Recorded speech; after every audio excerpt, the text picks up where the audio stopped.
తెలంగాణ అంటేనే పోరాటాల గడ్డ. ఇక్కడ ప్రతిదీ సాధించుకోవడానికి ఇక్కడ ప్రజలు పోరాటం చేస్తారు. అణచివేత నుంచి ఆ పోరాటాల నుంచే ఈ తెలంగాణ రాష్ట్రం అనేది ఏర్పడ్డది. ముందు నుంచి కూడా ఈ ప్రాంతానికి పోరాటాలు చేసిన చరిత్ర ఉన్నది. సాయుధ రైతాంగ పోరాటం కావచ్చు, ఆ తర్వాత నిజాంను తరిమి కొట్టడానికి ఆ సాయుధ రైతాంగ పోరాట, ఆ కంటిన్యూషన్లో జరిగినటువంటి పోరాటాలు కావచ్చు, ఇవన్నీ కూడా ఓవరాల్గా తెలంగాణ గడ్డ అంటేనే పోరాటాలు. ఇక్కడ ఉన్నటువంటి బిడ్డలందరూ, ఈ గడ్డ మీద ఉన్నటువంటి బిడ్డలందరూ కూడా పోరాటం చేస్తారు. ఏ సమస్య వచ్చినా, ఏ తప్పు జరిగినా దానికి వ్యతిరేకంగా పోరాడతారు. కొందరు వ్యక్తులు, కొందరి మోచేతి నీళ్లు తాగే వ్యక్తులు తప్ప మిగతా ప్రతి ఒక్కరూ నికాసైన తెలంగాణ బిడ్డలందరూ కూడా కొట్లాడతారు, ఒక్కటైతారు. సమస్య ఏదైనా ఈ ప్రాంతానికి, సమాజానికి ప్రమాదం వచ్చినప్పుడు ఒక్కటిగా కలిసి పోరాడతారు.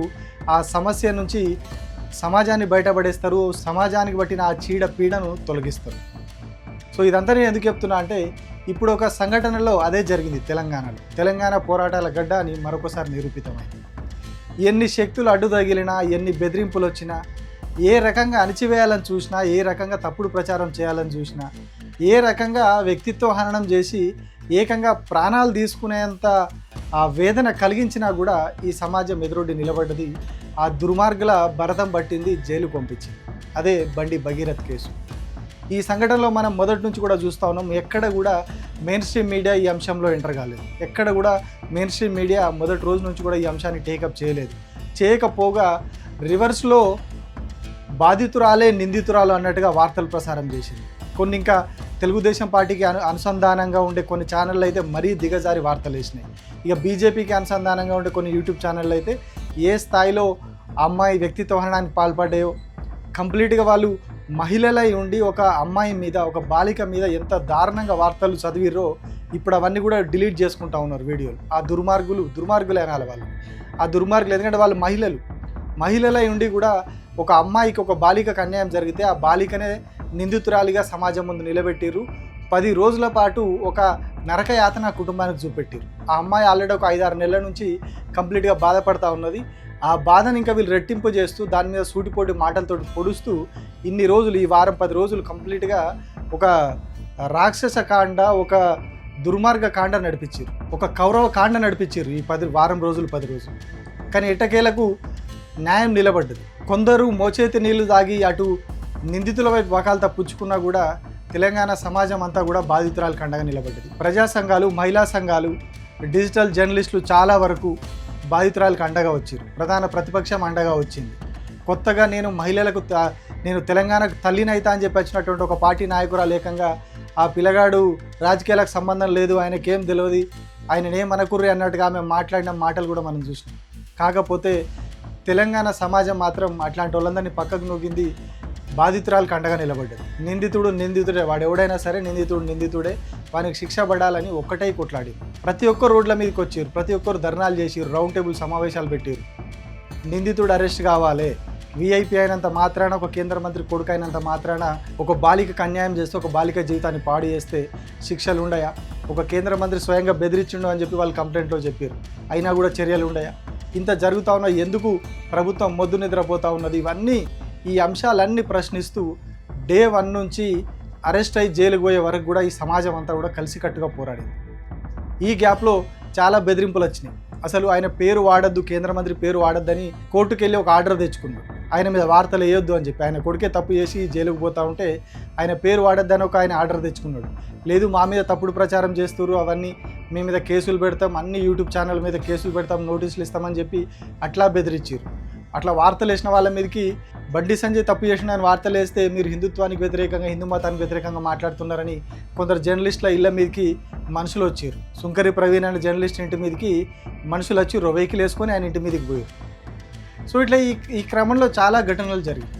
ఈ 9 రోజుల పాటు గత శుక్రవారం నుంచి ఈ శనివారం సాయంత్రం వరకు చాలా సంఘటనలు, చాలా పరిణామాలు జరిగాయి. ఇన్ని జరిగినా, ఇన్ని బెదిరింపులు వచ్చినా పోలీసులు పట్టించుకోకుండా స్వయంగా ముఖ్యమంత్రి ఇప్పుడే తీసుకొచ్చి కోదండం ఎక్కించి శిక్ష చేయాలన్నా అని ఆయనకు అంత నిర్లక్ష్యంగా మాట్లాడినా కూడా ఒక పోక్సో కేసు అది వెంటనే అరెస్ట్ చేసి లోపల వేసేయాలి. అది చట్టమే చెప్తున్నది. అంత సివియారిటీ ఉన్న కేసు కాబట్టి ఖచ్చితంగా 24 గంటల లోపల అరెస్ట్ చేసి జైలు పంపొచ్చు అని చెప్పి చట్టమే చెప్తున్నది. అయినా కూడా స్వయంగా ఒక రాష్ట్ర ముఖ్యమంత్రి వెంటనే కోదండం ఎక్కియాలంటే కాదు, నేను కక్ష సాధింపు చర్యలకు చేయ అన్నాడు. కక్ష సాధింపు ఓడి చేయమన్నాను నేను, కక్ష సాధింపు కాదు అక్కడ చేయమన్నాడు. చట్ట ప్రకారం ఫాలో కమ్మని. ఒక పోక్సో కేసులో నిందితుడు 9 రోజుల పాటు రాష్ట్ర ప్రభుత్వానికి రాష్ట్ర పోలీసులకు దొరకకుండా తిరిగిండంటే ఎంత సిగ్గుచేడు. అంటే రాష్ట్ర ప్రభుత్వము చేతులెత్తేసింది, అంటే చేష్టలుడికి చూసింది, నిందితునికి సహకరించింది, పోలీసులు సహకరించింది, కంప్లీట్గా వ్యవస్థలన్నీ కూడా న్యూట్రలైజ్ అయిపోయినాయి. కానీ ఒక పౌర సమాజం మాత్రం, ఒక బాధ్యతాయుతమైనటువంటి జర్నలిస్టులు మాత్రం, బాధ్యతాయుతమైనటువంటి మహిళా సంఘాలు, పిల్లల సంఘాలు ఇవన్నీ కూడా ఏకతాటిపైకి వచ్చి కొట్లాడితే, అందరూ కూడా గర్జిస్తే ఇవాళ ఒక నిందితుడు జైలుకు పోయిండు. లేకపోతే ఈ పార్టీకి బెయిల్ వస్తుండనో, లేక ఈ పార్టీకి వేరే దేశానికి పారిపోతుండనో, ఏం జరుగుతుండనో తెలియదు. అసలు ఆ బాధితురాలు ఇప్పటివరకు ఎట్లా ఉంటుండనో కూడా తెలియదు. ఎందుకంటే ఒక సెక్షన్ ఏ స్థాయిలో దుర్భాషలాడింది, ఏ స్థాయిలో ఆమె ఏజ్ గురించి కావచ్చు, ఆమె సర్టిఫికేట్ల గురించి కావచ్చు, ఆమె కాండక్ట్ గురించి కావచ్చు, ఏ రకమైన నీచమైన వార్తలు కొందరు మహిళలు ఏ జర్నలిస్టులమని చెప్పుకొని యూట్యూబ్ ఛానల్లో పెట్టుకొని ఎంత దారుణంగా అమ్మాయి మీద వార్తలు వేసారో, ఇన్ఫ్లుయెన్సర్లు పెట్టి ఏ రకంగా దాడి చేయించారో చూసినాం. సో ఇవన్నీ ఇంత ప్రాపగండా నడుస్తూ ఉంటే, ఇంత స్థాయిలో దాడి జరుగుతూ ఉంటే, ఈ స్థాయిలో అమ్మాయినే కాదు అమ్మాయి కుటుంబాన్ని కంప్లీట్గా సమాజం ముందు దోషిగా నిలబెట్టి, వాళ్ళు అప్పుడు ఇద్దరు ఫ్రెండ్స్గా ఉండే కావచ్చు, కానీ అక్కడ ఒక మోసం జరిగింది. ఆయన చెప్పిన మాట కూడా చేస్తున్నది ఒకటి, అక్కడ మోసం జరిగింది అనే విషయం బయటకు వచ్చింది. ఆయన అమ్మాయి ప్రైవేట్ వీడియోలు మిత్రులకు చూపెట్టిండి అనే విషయం బయటకు వచ్చింది. ఇవన్నీ జరిగినాయి. ఇంత నీచమైన పనులు చేసినప్పుడు ఆ చట్టం మీద శిక్షించడానికి అర్హుడని చెప్పి న్యాయవాదులే చెప్తున్నారు. రిటైర్డ్ జడ్జిలు కూడా చాలామంది చెప్పారు ఈ కాలంలో. సో ఇంత జరుగుతున్నా కూడా ప్రభుత్వం ఎక్కడ కూడా పట్టించుకోలేదు, ప్రభుత్వం సీరియస్గా తీసుకోలేదు. కానీ కంప్లీట్గా ఈ పౌర సమాజం కొట్లాడింది ఒక నిందితుడికి శిక్ష పడేలాగా చేసింది. నిజంగా ఇదంతా కూడా తెలంగాణ సమాజం యొక్క విజయం, తెలంగాణలో ఉన్నటువంటి జర్నలిస్టులు, మహిళా సంఘాలు వీళ్ళందరి విజయం. అట్లానే ఇందులో ఇంకొక వ్యక్తి గురించి కూడా మనం కీలకంగా చెప్పుకోవాలి. ఆయననే బీఆర్ఎస్ పార్టీ నాయకుడు ఆర్ఎస్ ప్రవీణ్ కుమార్. ఆయన ఒక ఐపీఎస్ ఆఫీసర్, బీఆర్ఎస్ తీసుకున్నటువంటి ఒక ఐపీఎస్ ఆఫీసర్. ఆయన ఈ కేసులో డే 1 నుంచి కూడా చాలా కీలకంగా వ్యవహరించారు. ప్రతి అప్డేట్ ఎప్పటికప్పుడు అసలు కేసులో ఏం జరుగుతూ ఉంది, పోలీసులు చేస్తున్నటువంటి తప్పిదాలు ఏంటి, అవన్నీ కూడా ఆయన ఎక్కడికక్కడ బయట పెట్టుకుంటూ వచ్చారు. ఎందుకంటే ఆయన ఒక పోలీస్ ఆఫీసర్, ఆయన చాలా చూస్తున్నాడు. ఐపీఎస్ ఆఫీసర్, ఒక జిల్లా ఎస్పీగా పనిచేసినటువంటి వ్యక్తి, అంత పోలీస్ శాఖలో పనిచేసిన వ్యక్తి కాబట్టి ఆయనకు అన్ని విషయాలు తెలుసు. ఎక్కడెక్కడ ఏం జరుగుతుంది, ఎక్కడ మ్యానిపులేట్ అవుతుంది, ఎక్కడ ఏ పోలీస్ అధికారి వాళ్ళకు ఒప్పందించండి, ఇక్కడ కేసు నమోదు అవుతుంది, మీరు అక్కడ కౌంటర్ కేసు పెట్టురు అని చెప్పి ఈ వివరాలు అన్నీ కూడా ఆయన లీకులు ఇస్తా పోయిండు. ఆయన ప్రెస్ మీట్లు పెట్టి ప్రతిరోజు 2 రోజులకు ఒకసారి ఈ అంశాలన్నీ కూడా సమాజానికి చెప్పిండు ఎప్పటికప్పుడు ఏం జరుగుతుంది. ఎందుకంటే ఇక్కడ రాష్ట్ర ప్రభుత్వం బాధ్యత తీసుకొని, రాష్ట్రంలో ఉన్నటువంటి మహిళా మంత్రులు, మహిళా కమిషనో ఇంకొకరో బాధ్యత తీసుకొని ఆ పని చేయాల్సింది. ఎందుకంటే అక్కడ జరిగింది ఒక బాలికకు అన్యాయం జరిగింది. అక్కడ ప్రత్యర్థి పార్టీయా ఇంకొకట కాదు, కానీ బాధ్యతాయుతమైనటువంటి మంత్రులు తీసుకోవాల్సిన బాధ్యతని, మహిళా మంత్రులు తీసుకోవాల్సినటువంటి బాధ్యతని ఆర్ఎస్ ప్రవీణ్ కుమార్ తీసుకొని ఎప్పటికప్పుడు ఆ కేసుకు సంబంధించిన డీటెయిల్స్ బయట చెప్పారు. పోలీసులు తీసుకోవాల్సినటువంటి బాధ్యతను, రాష్ట్రంలో డ్యూటీలో ఉన్నటువంటి పోలీసులు తీసుకోవాల్సినటువంటి బాధ్యతను ఆయన తీసుకొని కేసులో ఎప్పటికప్పుడు అప్డేట్స్ ఇస్తా పేరుగు ఇది జరుగుతుంది, ఇట్లాంటి జరిగే ప్రమాదం ఉంది, బాధితురాల పరిస్థితి ఇది, బాధితురాల కుటుంబాన్ని ఇట్లా బెదిరించిర్రు, నిందితుడేమో పారిపోతా ఉన్నాడు, పట్టుకుంటలేరు, ఈ కేసులో ఇట్లాంటి అంశాలు ఉన్నాయి, ఇవి కీలకమైనవి, నిందితుడు ఈ తప్పులు చేసిండు అనే విషయం స్పష్టమవుతా ఉన్నది, కానీ వాటిని వీళ్ళు సీరియస్గా తీసుకుంటలేరు, సెక్షన్లు తక్కువ జైలు శిక్ష పడే సెక్షన్లు పెట్టారు. ఇట్లా రకరకాల అంశాలన్నీ కూడా ఆయన సమాజం ముందు పెడితే ఇప్పుడు ఏం జరుగుతూ ఉన్నది, ఆయన మీద అటాక్ మొదలైంది. ఇప్పుడు ఒక మహా న్యూస్ అనేది ఛానల్ ఉందో, తెలుగుదేశం పార్టీకి బీజేపీకి ఊడిగం చేసి ఒక ఛానల్ ఏదైతే ఉందో ఆ ఛానల్ ఆర్ఎస్ ప్రవీణ్ కుమార్ కొడుకులు మంచోళ్ళేనా అని చెప్పి ఒక పోల్ పెట్టారు. ఆర్ఎస్ ప్రవీణ్ కుమార్ కొడుకులు మంచోళ్ళేనా అని చెప్పి పెట్టి ఒక పోల్ పెట్టి నడిపిస్తూ ఉన్నారు వాళ్ళు. ఇక వాళ్ళను దేనితోటి కొట్టాలో మీరే డిసైడ్ చేసుకోండి. ఒక బాలికకు, ఒక అన్యాయం జరిగిన బాలికకు అండగా నిలబడి మాట్లాడినందుకు సరైన బీఆర్ఎస్ పార్టీయా ఇంకో పార్టీ అనేది పక్కన పెడదాం కాసేపు. కాకపోతే ఒక బాలికకు, ఒక అమ్మాయి మీద లైంగిక దాడి జరిగితే ఆ అమ్మాయికి న్యాయం జరిగేందుకు ఆయన ముందుండి కొట్లాడి, ఆ నిందితుడు బీజేపీ వ్యక్తి అయినందుకు ఇప్పుడు ఆర్ఎస్ ప్రవీణ్ కుమార్ మీద దాడి జరుగుతుంది. ఆయన నిన్ననే ప్రెస్ మీట్లో చెప్తాడు, నా కుటుంబం గురించి కూడా ఆరాధిస్తున్నారు, నా పిల్లలు ఏం చేస్తారని వీళ్ళంతా ఎంక్వైరీ చేస్తున్నారు అని చెప్పేసి. సో అనుకున్నట్టుగానే వీళ్ళు ఒక పోల్ పెట్టిరు, ఆయన కొడుకులు మంచోళ్ళేనా అంటే. దీన్ని మనం మీడియా అందామా? నేను మీకు ముందే చెప్పిన, ఈ ఇష్యూలో ఎక్కడ కూడా మెయిన్ స్ట్రీమ్ మీడియా పాత్ర లేదు. ఇవాళ ఫ్రంట్ పేజీలకు వార్తలు వచ్చినాయి, నిందితుడు అరెస్ట్ అయితే ఇవాళ వచ్చినాయి ఫ్రంట్ పేజీలకు వార్తలు. నిందితుడు అరెస్టు, బండి భగీరథ్ అరెస్ట్ అని చెప్పి ఇవాళ ఫ్రంట్ పేజ్లో వార్తలు వచ్చినాయి. కానీ గత శుక్రవారం నుంచి నిన్న శనివారం సాయంత్రం వరకు ఎక్కడ పన్నాయి పేపర్లు, ఈ ఛానళ్ళని ఎక్కడ పండుకున్నాయి, ఎందుకు వార్తలు వేయలేకపోయినాయి, అంత భయపడ్డారా? చిన్న యూట్యూబర్లుగా ఉండి, డిజిటల్ మీడియాలో ఉండి మేము వేస్తున్నాం వార్తలు, వాస్తవ పరిస్థితిని, బాధితురాలి బాధను, అన్యాయాన్ని సమాజానికి ఇవ్వాలన్నారు. కానీ ఎక్కడ కూడా మెయిన్ స్ట్రీమ్ మీడియా ఇందులో పాత్ర లేదు. నిందితుని పంచన ఏరి నిందితుని జోకుతా ఇన్ని రోజులు గడిపిరు వాళ్ళు. నిందితుడే బాధితుడు, బాధితురాలు నిందితురాలు అన్నట్టుగా ఇన్ని రోజులు కాలం వెళ్ళదీసిర్రు.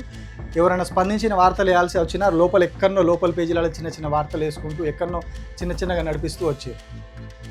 కాకపోతే వాళ్ళు కూడా ఫ్రంట్ పేజీ వార్త వేయాల్సి వచ్చింది. సో సమాజం తెలుసుకోవాలి ఎవరు మన తెలంగాణ మంచి కోసం కొట్లాడుతున్నారు, ఎవరు మాట్లాడుతున్నారు, ఎవరు దీన్ని ఒక వ్యాపార కేంద్రంగా చూసుకొని దాని మీద పైసలు సంపాదించుకుంటున్నారు, ఎవరు దీన్ని ఒక రాజకీయ కేంద్రంగా చేసుకొని రాజకీయాలు చేస్తూ ఆ పిల్లగాన్ని పట్టించుకోకండి, ఆ పిల్లగానితో రాజకీయం చేయకండి అని చెప్పి ఎవరు మాట్లాడతాం, ఎవరు ఒక బాలికకు అన్యాయం జరిగితే ఆ బాలికకు న్యాయం జరగాలని కొట్లాడారు, ఎవరు వాళ్ళని జోకుతా ఆ బాధితురాలని తప్పుపడతా బాధితురాల మీద ఇంకా బండలు వేసుకుంటూ ఎవరు ప్రాపగండా చేసి, ఇవన్నీ కూడా సమాజం గుర్తించాలి.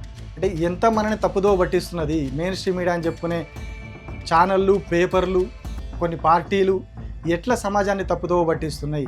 ఈ సోషల్ మీడియా ఇన్ఫ్లుయెన్సర్లను పెట్టి అమ్మాయి మీద వీడియోలు చేయించడం, ఇట్లా ఇవన్నిటి ద్వారా ఎంత సమాజాన్ని వీళ్ళు తప్పుదో పట్టించాలని చూసినా ఈ సంఘటనలో సమాజం తప్పుదో పట్టలేదు. సో దీన్ని కంప్లీట్గా అందరు గుర్తుపెట్టుకోవాలి, దీన్ని అందరు గుర్తించాలి.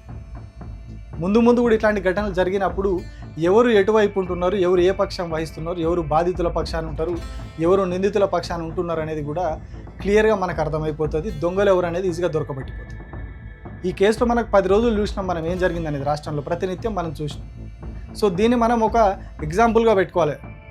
రేపటి రోజున ఎట్లాంటి సంఘటనలు జరిగినా, అవి పొలిటికల్ ఈవెంట్స్ అయినా, ఇట్లాంటి నేరాలు జరిగినా, ఏం జరిగినా ఎవరు ఎటువైపు ఉంటున్నారు, ప్రజల వైపు ఉంటున్నది ఎవరు, నిందితుల వైపు ఉంటున్నది ఎవరు, ఇవన్నీ కూడా మనం గుర్తించకపోతే వీళ్ళు ఇట్లానే మనం తప్పుదోవ పట్టిస్తారు. తప్పుడు వార్తలతోటి, సోషల్ మీడియాలో తప్పుడు పోస్టులతోటి తప్పుదోవ పట్టిస్తారు. బాధితులనే నిందితులుగా చేసి వాళ్ళ జీవం కూడా తీస్తారు.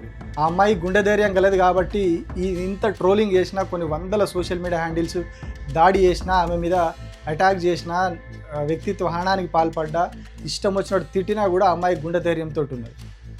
సో అట్లాంటి గుండె ధైర్యం ఉండాలని చెప్పి మనం ఆడపిల్లలకు నేర్పియాలి. అట్లాగే ఇట్లాంటి నిందితులను, నేరగాళ్లకు బుద్ధి వచ్చేలాగా ఈ వాస్తవాలను మనం గుర్తుంచుకొని ఇవన్నిటిని కూడా ఫ్యూచర్లో ఏమన్నా జరిగినప్పుడు మనం వాళ్ళకు, అట్లాంటి నిందితులకు, నేరగాళ్ళకు ఎవరు సహకరిస్తున్నారు అనేది మనం గుర్తుపెట్టుకొని అట్లాంటప్పుడు వాళ్ళకు బడిత పూజ చేయాలి. అప్పుడు మాత్రమే వీళ్ళు మారుతారు. లేకుంటే మన సమాజాన్ని కంప్లీట్గా తప్పుదోవ పట్టించి దాని మీద వాళ్ళు పైసలు ఏరుకుంటారు. మనం ఎటో వెళ్ళిపోతాము, వాడు పైసలు సంపాదించుకొని పోతాడు, రాజకీయం చేస్తాడు, పైసలు సంపాదించుకుంటాడు. మనం వెర్రోళ్ళమై మనం తప్పుదారి పట్టిపోతాం. సో కాబట్టి ఇవన్నీ కూడా మనం గుర్తుపెట్టుకోవాల్సినటువంటి అంశాలు. Thank you.